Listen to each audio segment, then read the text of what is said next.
for our 5-minute mobility routine, to get deeper in the squats, you're going to need a few props, a few tools.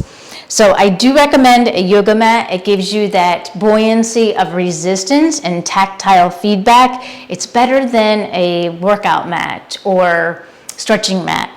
And this is a resistance band that I would say it is the lightest one. I would start there, and you can always progress once you get used to the position. And I have it anchored on a heavy dumbbell. So you want something heavy where you can even wrap it around the couch if you want, the legs of the couch, as long as it's not going to move, because then it'll take away and you could get injured. We don't want that. So you got those two, and then the other thing you want is a folded blanket or towel, because we're going to use the wall for one of our movements. So the first thing you're going to do is come to sit and bring your knees wide, and we're just going to create some space before we go into a 90-90 stretch. So just start to pivot the legs side to side, lifting your chest, pivoting the knees, opening up the hip joint, the knee and the ankle joint, straight arms. Okay, now pivot over to the right, and it's called 90-90, so you want 90 degrees with both legs coming out of the hip joint. So the back leg, 90 degrees, and the front leg, 90 degrees. And dorsiflex the foot. And what that means is like you're pressing against a wall, and that's going to give you just a little bit more activation with the legs. Now, there are many forms of 90-90. We're going to just do one today. So from here, try and sit up tall without falling back. And that could be challenging, so I just want you to play with it. We're going to time this, do 30 seconds per side, and you're going to try and get that left sit bone down. So we're going over to the right. If you went the other way, just try and get the back sit bone down, and see if your hand gets underneath.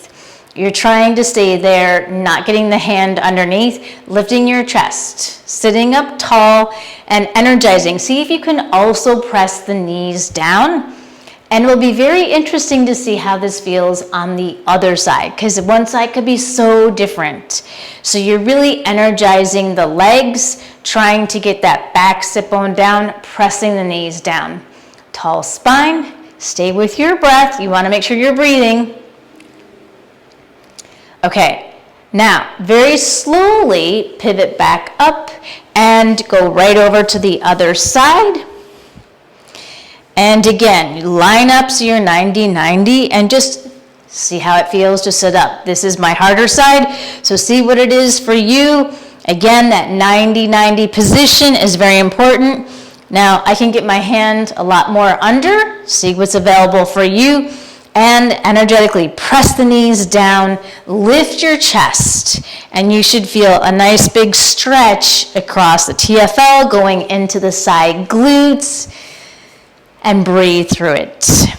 Stay with your breath. Keep drawing that sit bone down, lifting your spine, your torso out of your pelvis. You're almost there. Okay, now slowly pivot the legs up, and we're just going to hammock the legs for a moment. Now, going into the next position, slide the feet back, hover your butt, shift forward, reach one arm through, the other arm through, and then make a fist and use your triceps and push the knees out. And then you can just put one palm over the other fist, and it's going to help you lift your chest. So really working the side glutes. Now we're going to get into the ankle, shifting forward and back. Keeping a tall spine, and if your heels aren't down yet, play with it. You can also fold the mat. You can grab the blanket and put it underneath your heels, but this is to help you get into that ankle range, that deeper range with the ankle, and we're going to continue playing with that. Now just glide side to side, staying with your breath.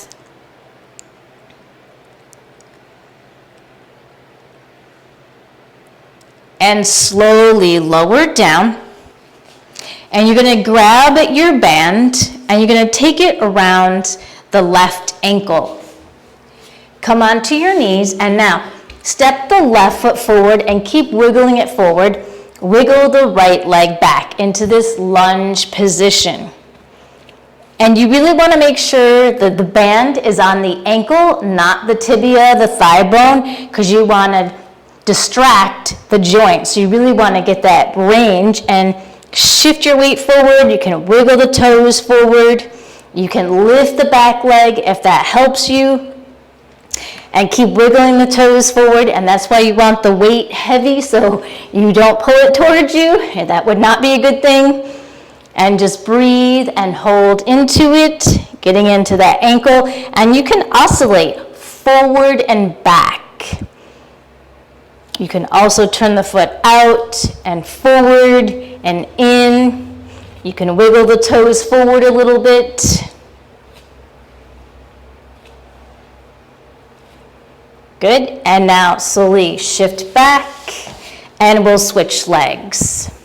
And again, get the band over the ankle joint and start to wiggle the foot forward, sink low, and try and do the same thing. If you lifted the back knee before, you can do that again. Keep wiggling forward, pivoting the foot and the knee to all three directions, or you can just stay forward and just keep wiggling the toes forward and hold that end range while you're distracting the ankle joint. Go for one more breath. Lifting the chest, and your knee is passing the toes, and that's okay. Try and keep the heel down. That's really important, so you're really opening up the ankle joint. Okay, and now shift back, and you can take the band, just move it to the side just so you don't trip. Okay, so start in quadruped and step the right foot forward, wiggle the left knee behind. And palms are inside the foot, lift the knee, and we're gonna go for 5 per side. So lower the elbow to the floor, and then reach up, push through that left heel. Exhale, lower. Inhale, reach up. Notice your end range. Can you get lower each time? Reach up. 2 more. Lower and reach up. And 1 more. Lower and reach up. And lower down and switch legs. Lift the knee. Push through the heel. Squeeze that back glute. Now bend the left elbow and reach up. And bend and reach up, bend, reach up. You got 2 more. Make sure you're staying with your breath. Notice if you're getting a little bit lower or not. Last one, and reach up and lower down. And just take a moment to shake out the wrists. Okay, now the blanket is gonna be to protect your knee, or the towel. So we're gonna start in quadruped and get your right hip to the side of the wall. Step the left foot out, pivot over to the mat, and bring your foot up. Shin up. Maybe you need to stay here, or maybe not. Maybe you can go deeper. I really want you to honor where you are right now with your body. You can stay here. If you have blocks, you can add blocks, or you can bring your palm toward your thigh. Shift your hips forward, draw your tailbone down, and you should feel an incredible stretch. Lifting your chest, squeezing the glute. So my right foot is on the wall, squeezing that glute, lifting your chest, and keep drawing the tailbone down. You got a few more breaths.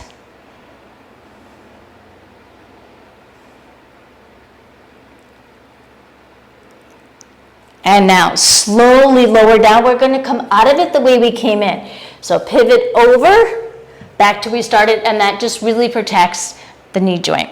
Now, to do the other side, going to turn back away for a second and get the hip against the wall. Step the right foot out, pivot toward the foot with your palms and torso. Get that foot up the wall. Make sure the toes are facing up, just for healthy alignment, safety. And then see how this side feels staying in this start position. Maybe this side you need to stay here, and that's fine. Just make sure you're not collapsed in the shoulder, straight arms. Always think really good body mechanics while you're working on a specific area. Okay, now if you're ready to go deeper, place the palms and draw your torso up. Try and energetically draw your tailbone down and keep lifting your chest.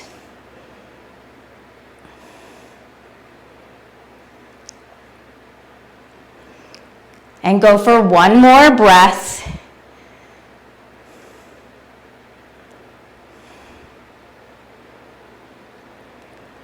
And now to come out of it same way, lower the palms down, pivot over to the side, lower the knee down, bring the knees down.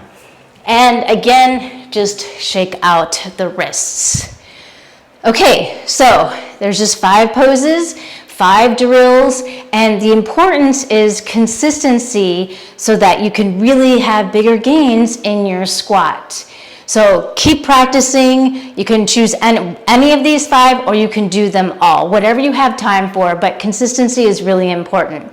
I am Janel and I am here to help you go forward with your weight training practice, your resistance training, and get into those end ranges that maybe you're just not quite there. Now, question for you, you can comment below.